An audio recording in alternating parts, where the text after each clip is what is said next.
J'ai entendu parler de Danny Dan, oui. Et bah c'est un magicien quoi, mais bon, j'ai sûrement vu, mais on le voit pas assez à l'écran quoi. Il faudrait qu'il revienne vers nous quoi.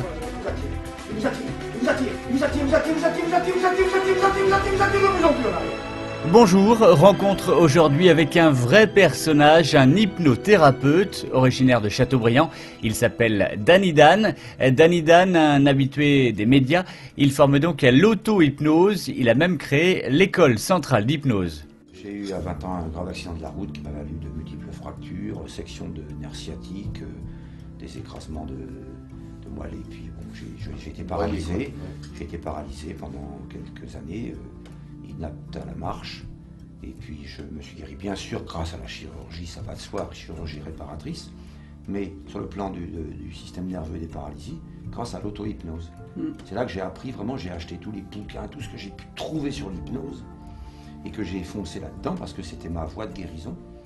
Et bon, par la suite, c'est devenu évidemment un leitmotiv. J'ai quand même passé mon doctorat de psychologie clinique, c'est 7 ans d'études, j'ai passé mon master de morphopsychologie, c'est 5 ans. J'ai fait de la PNL pendant 4 ans, programmation neurolinguistique.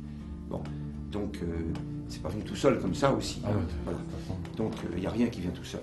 Tout s'apprend dans la vie. Quand on est venu à Châteaubriand, il avait 8 ans et demi, mais un an ou deux après, il commençait déjà à dire à sa sœur et puis à sa cousine, asseyez-vous sur les chaises. Il leur disait, donnez-vous la main et puis levez-vous, mais elle ne pouvait pas se lever. Mais mon mari, comme moi, on n'y a jamais cru. À une époque, on m'a pris pour un charlatan, puis maintenant je suis devenu une référence. C'est marrant, enfin, je suis d'abord devenu une référence en Belgique d'abord, en Suisse ensuite, et en France, ça commence depuis une quinzaine d'années.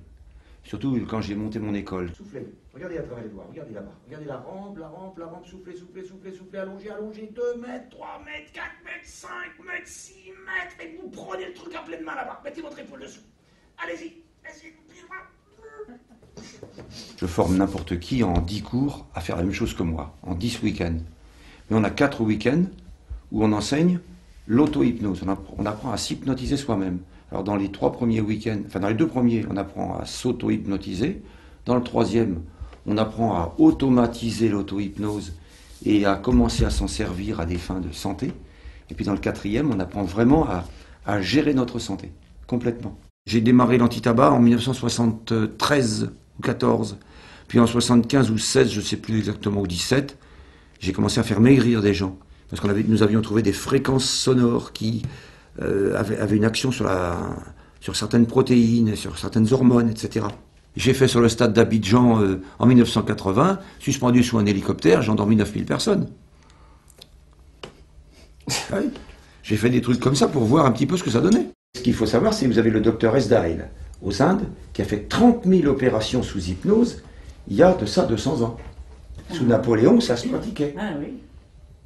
Et on a complètement oublié, à l'apparition de Freud et de la psychanalyse, et qui est arrivé en même temps que l'anesthésion, on a découvert des produits anesthésiants, on a complètement oublié ça.